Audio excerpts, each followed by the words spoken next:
Hi అండి. ఈరోజు నేను రాగి సంకటి చేసుకుంటున్నాను. మా ఇంట్లో ఉన్న మేము రెగ్యులర్గా యూజ్ చేసుకునే బియ్యమే తీసుకున్న అరకప్పు తీసుకొని మంచిగా ఒక 2-3 సార్లు నీళ్ళు వేసి కడిగేసుకోవాలి.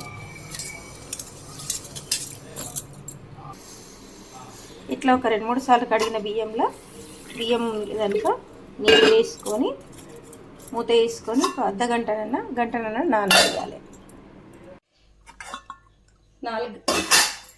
ఒక అర్ధగంట అయిపోయింది. బియ్యం మంచిగా నానినాయి. ఈ పక్కన ఉంచుకొని ఇప్పుడు వేసరికి నీళ్ళు పెట్టుకుందాం.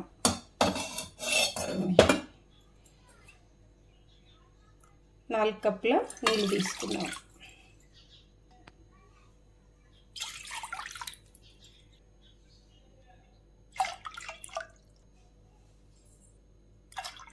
నాలుగు కప్పులు ఈ నీళ్ళు మసలనిద్దాం. ఇప్పుడు నేను అదే కప్పు రాగి పిండి తీసుకున్నా.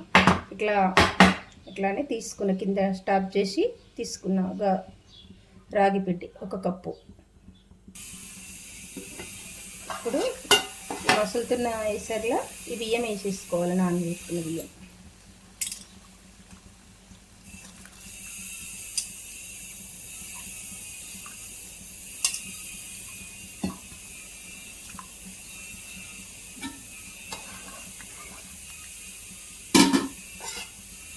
మెత్తగా అయిపోయేదాకా ఉడకనియాలి.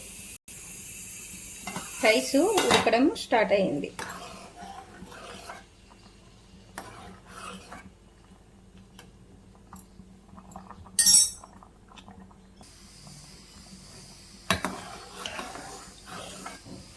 మనం ఈ రైస్ ప్లేస్లో కంటోర్ బియ్యమైనా దొడ్డు బియ్యమైనా ఏ బియ్యంతో చేసినా, ఎందుకంటే మనం మెదుపుకుంటాం కాబట్టి ఇంకా మంచిగా మెత్తగా ఉడికిపోయింది.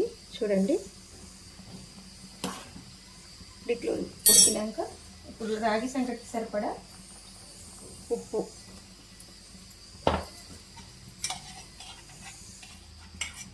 ఒక స్పూను నెయ్యి వేసుకోవడం వలన మంచి టేస్ట్ ఉంటుంది రాగి సంకటి.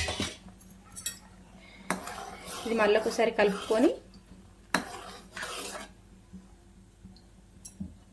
ఇప్పుడు మనం తీసుకున్న పొయ్యి చిన్నగా పెట్టి మనం తీసుకున్న ఈ పిండి కొంచెము వేసుకోవాలి.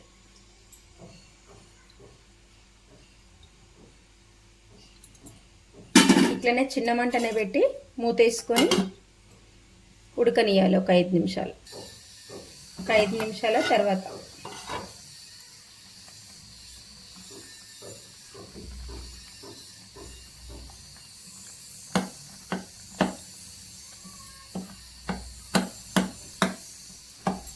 ఇట్లా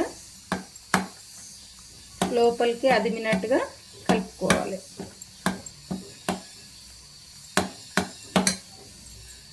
ఇప్పుడు ఒక పచ్చకర తీసుకొని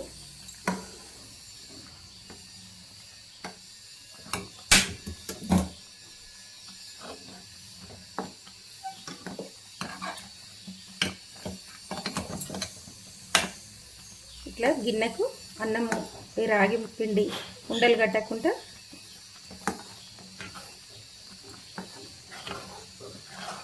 చిన్న మంట మీద పెట్టుకొని చేసుకోవాలి.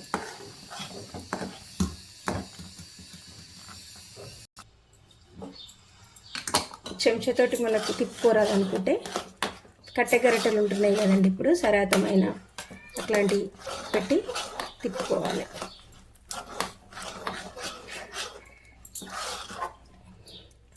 ఇట్లా ఉండలేం లేకుండా మంచిగా ఒకటే వైపుగా తిప్పుకోవాలి.